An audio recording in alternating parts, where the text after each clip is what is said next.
नमस्कार मित्रों, भगवान श्री कृष्ण ने क्यों वचन लिया था कर्ण का अंतिम संस्कार करने के लिए। कुंती और सूर्य का पुत्र था कर्ण। कुंती ने कर्ण को अविवाहित होते हुए जन्म दिया था। एक रथ सारथी ने कर्ण का पालन किया, जिसके कारण कर्ण को सूर्यपुत्र कहा जाता था। अविवाहित माताओं से जन्म और हठ सारथी के पालन के कारण कर्ण को समाज में न तो सम्मान मिला, न ही अपना अधिकार मिला। कर्ण के सूर्यपुत्र होने के कारण द्रौपदी, जिसको कर्ण अपनी जीवन संगनी बनाना चाहता था, उसने कर्ण से विवाह से इनकार कर दिया।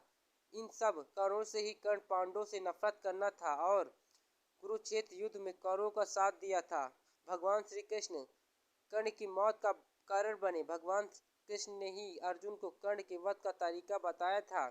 एक दानवीर राजा होने के कारण भगवान श्री कृष्ण ने कर्ण के अंतिम समय में उसकी परीक्षा ली और कर्ण से दान मांग लिया। तब कर्ण ने दान में अपनी सोने के दांत का तोड़कर भगवान श्री कृष्ण को शरण कर दिया। इस दानवीरता से प्रसन्न होकर भगवान श्री कृष्ण ने कर्ण को वरदान मांगने को कहा।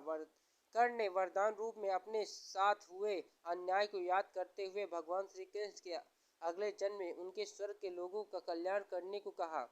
दूसरे वरदान रूप में भगवान श्री कृष्ण का अन्य जन्म अपने राज्य लेने को मांगा और तीसरे वरदान के रूप में अपना अंतिम संस्कार ऐसा कोई करे जो पाप मुक्त हो। वरदान देते ही भगवान श्री कृष्ण ने सारे वरदान स्वीकार कर लिए, परंतु तीसरे वरदान में भगवान कृष्ण दुविधा में आ गए और ऐसी जगह सोचने लगे जहाँ पाप ना हुआ हो। परंतु भगवान कृष्ण को ऐसा कोई जो पाप मुक्त हो समझ नहीं आया। वरदान देने के वचन अद्भुत थे, इसीलिए कर्ण का अंतिम संस्कार भगवान कृष्ण अपने ही हाथों से किया और स्वर्ण को कर्ण को दिए वरदान से पूरा किया। और इस तरह दानवीर कर्ण का अधर्म का साथ देने के बावजूद भगवान श्री कृष्ण को कर्ण का अंतिम संस्कार कर उनको वीरगति के प्राप्ति के साथ वैकुंठ धाम भेजना पड़ा। अगर आप हमारे चैनल पर नए हैं तो हमारे चैनल को सब्सक्राइब करें, कमेंट करें, लाइक करें, शेयर करें, बेल आइकन दबाना ना भूलें।